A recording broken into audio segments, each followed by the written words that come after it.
안녕하세요. BTN 불교TV 시청자 여러분, 우리 불자가족 여러분, 목종입니다. 음력 12월 8일, 올해 양력으로는 1월 26일이 성도제일입니다.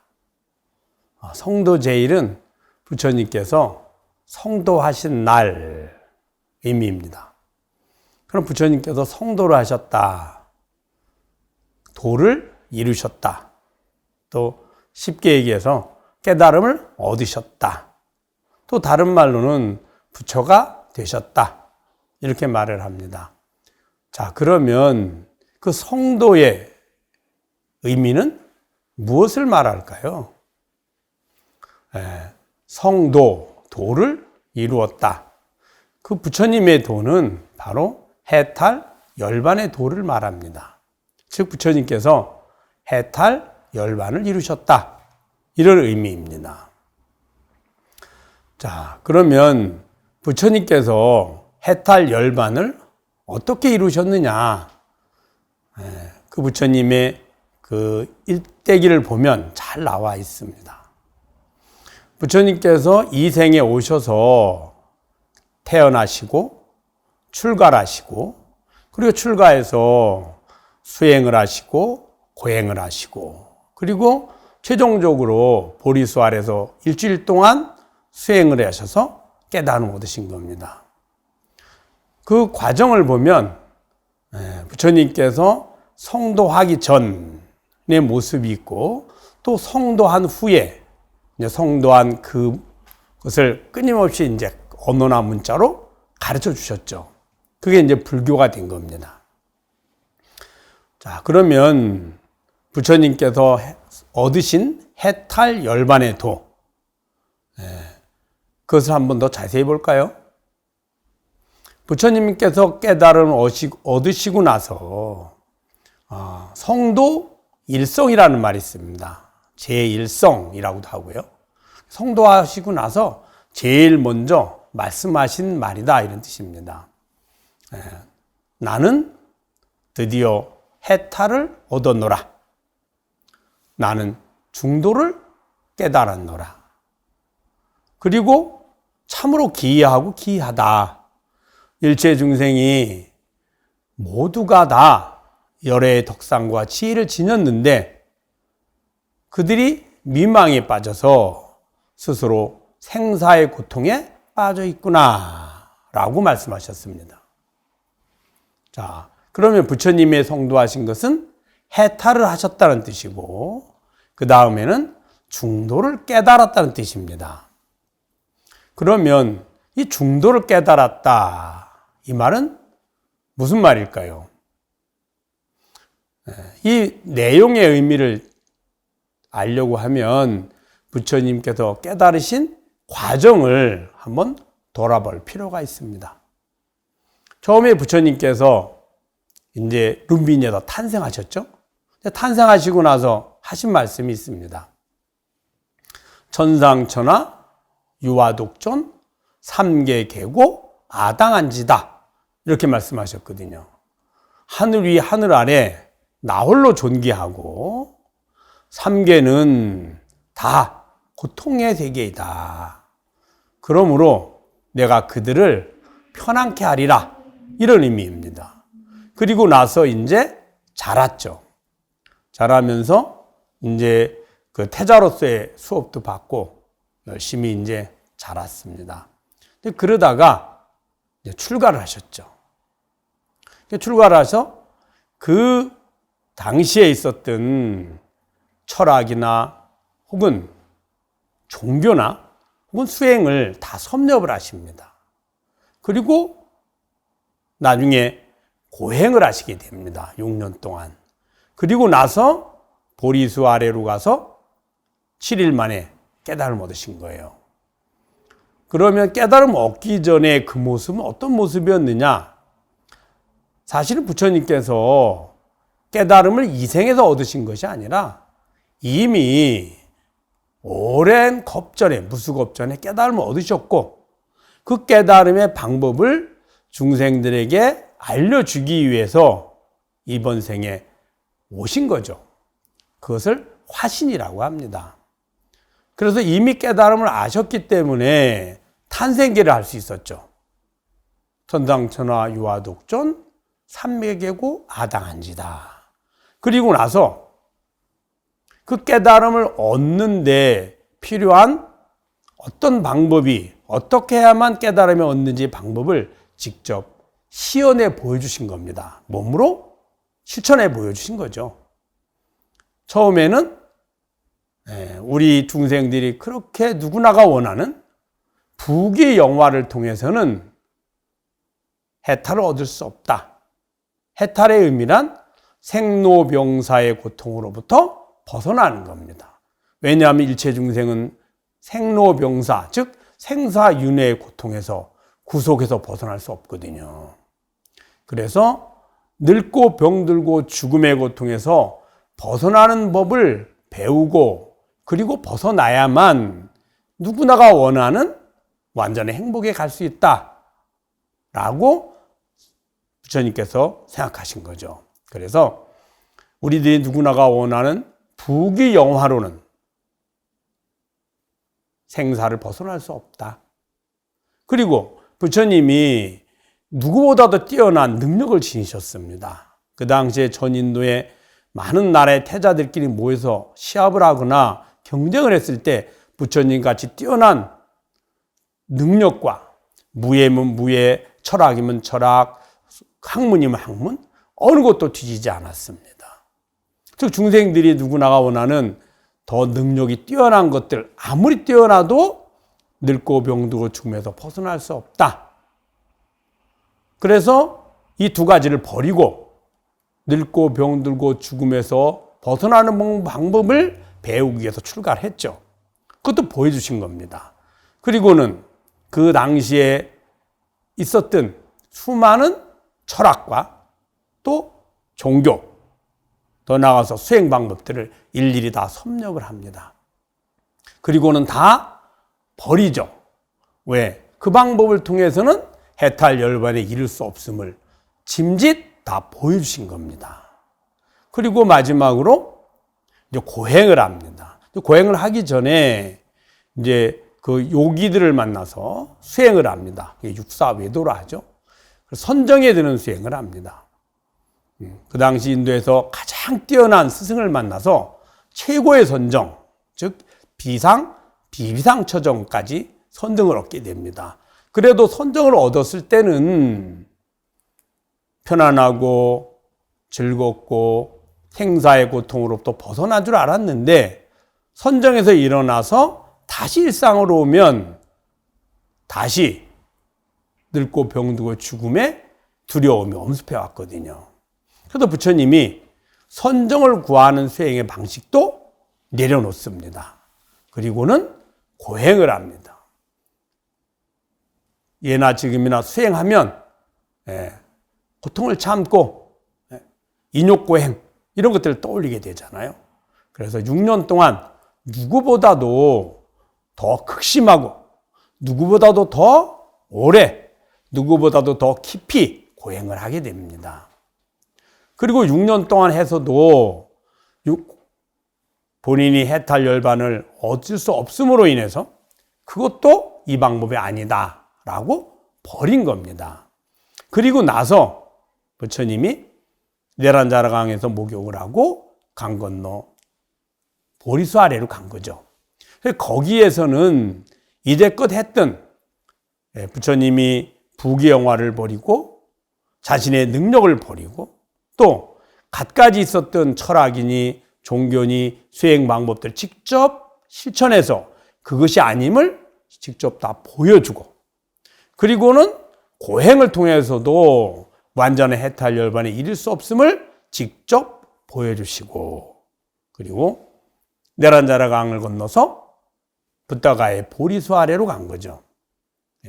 그 보리수 아래서 7일 동안 부처님이 수행을 하게 됩니다. 그 수행은 지금까지 있었던 고행의 수행이나 선정의 수행이 아니었습니다. 깊은 성찰과 사유였습니다. 사유를 통해서 통찰을 한 겁니다. 무엇을 통찰했느냐? 부처님이 본래 원했던 목적은 늙고 병들고 죽음에서 벗어나는 것이었습니다. 특히 죽음에서 벗어나는 거였죠. 그래서 보리수활에서는 부처님께서 세상의 모든 일은 원인과 결과가 있다. 그러면 죽음의 원인은 무엇일까? 원인을 멸하지 않고 어떻게 결과가 바뀌기를 바라겠는가? 라고 생각하신 겁니다. 그래서 죽음의 원인은 부처님이 곰곰이 생각해보고 사유해보니 늙고 병드니까 죽음에 이르러죠. 그럼 늙고 병드는 원인은 무엇일까? 라고 사유해보니, 통찰해보니 무엇일까요? 태어나는 것이었습니다. 태어나면 누구도 시간의 차이는 있지만 늙고 병들고 죽음에 이르게 되죠. 그럼 왜 태어나는가? 라고 또 곰곰이 사유를 통해서 알아보니까 우리가 몸을 구했다는 겁니다. 그럼 몸을 왜 구하느냐? 몸이 필요하다는 거죠. 그럼 몸이 왜 필요한가? 우리는 매 순간 내가 지금의 불만족이나 괴로움에서 벗어나서 만족과 즐거움을 얻으려고 합니다. 그런데 괴로움에서 벗어나서 즐거움과 만족을 얻으려면 몸이 꼭 필요합니다. 왜 그러냐 하면 우리들이 즐거움을 구할 때 즐거움을 준다고 여겨지는 대상이나 조건을 구하려 하고 대상이나 조건이 눈으로는 내가 더 좋아하는 색깔을 보려고 하고 입으로는 내가 더 좋아하는 맛을 얻으려고 하고요. 촉감으로는 내가 좋아하는 감촉을 얻으려고 하죠. 그렇게 하려고 하면 1차적으로 감각기관이 필요합니다. 그 감각기관을 유지하는 것이 바로 몸이거든요. 그러니까 내가 즐거움을 얻으려면 몸이 필요하고 몸이 건강하게 유지가 돼서 감각기관을 잘 활용을 해야만 합니다. 그렇게 매일매일 쓰다가 몸이 아프거나 늙으면 방해가 되잖아요. 그러니까 싫어하죠. 그 죽음에 가면 전혀 즐거움을 구할 수 없게 되잖아요. 그래서 몸을 구하는 마음이 생긴다는 겁니다. 그래서 육신이 사라지게 되면 다시 육신을 구하게 되고 육신을 구하는 방법은 태어나는 방법입니다. 태어나게 되고 태어나면 반드시 늙고 병도 죽음이 찾아오게 되고 이 과정을 끊임없이 되풀이한다는 거죠. 그럼 왜 시작이 됐느냐? 과거 전생에도 그랬다는 겁니다. 그래서 과거의 행이 바로 명색, 육입, 조, 수, 애, 취까지입니다. 그런 행위를 했고 행위의 기억, 바로 식이죠. 업식이라 합니다. 그 식이 나로 하여금 그 마음으로 인해서 끊임없이 반복한다는 거죠. 그러면 왜 그렇게 했느냐? 무명, 몰라서 그랬다. 자, 그럼 무엇을 몰랐기 때문에 무엇을 우리가 몰라서 오해해서 혹은 몰라서 윤회를 하게 됐느냐? 부처님이 이게 12연기인데 12연기를 역관을 통해서 노사, 생, 유, 그 다음에 취, 애, 그 다음에 수, 그 다음에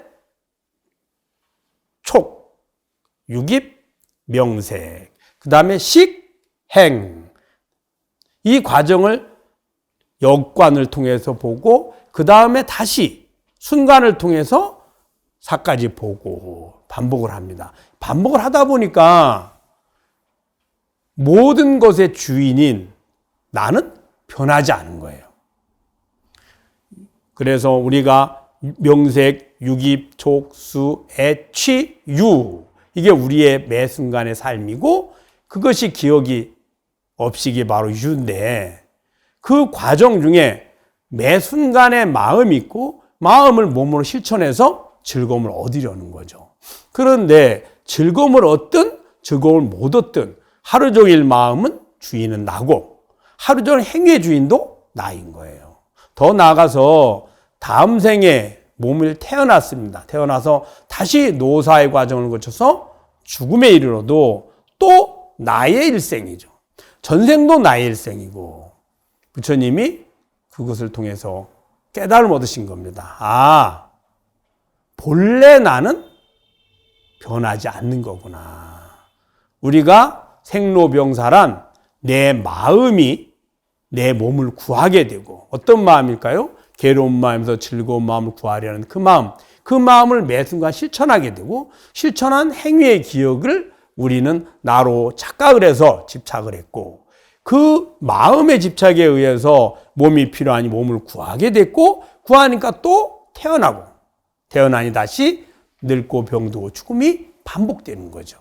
부처님이 나에게는 본래 생사가 없는 것이었구나 라고 깨달음을 얻으신 겁니다. 그래서 부처님께서 성도일성에 나는 드디어 해탈을 얻었노라. 나는 중도를 깨달았느니라. 그 바로 그 마음과 몸의 주인, 전생의 주인, 이번 생의 주인, 다음 생의 주인. 매 순간 태어나부터 죽을 때까지 우리는 마음을 통해서 끊임없이 괴로운 마음에서 벗어나서 즐거운 마음을 구하는데 그 마음의 전부의 주인이죠. 나죠. 나는 본래부터 변하지 않으니 생로병사 생사윤회가 없다 깨달은 거죠. 그러면 성도제의를 기해서 우리 불자님들이 어떻게 교훈을 얻어야 되느냐. 첫 번째는 부처님께서 오랜 고행과 난행과 수행을 통해서 깨달음을 이루신 것이 아니라 고행과 난행과 수행을 통해서 본래 자신인 진여자성을 깨달은 것이다. 더 쉽게 얘기하면 몸과 마음의 주인인 자성을 깨달은 것이다. 그 자성은 누구에게나 있다. 부처님을 만나기 전에도 나요. 부처님을 만나서도 나요. 수행을 시작하기 전에도 나요. 시작해도 나의 마음과 나의 행위일 뿐입니다.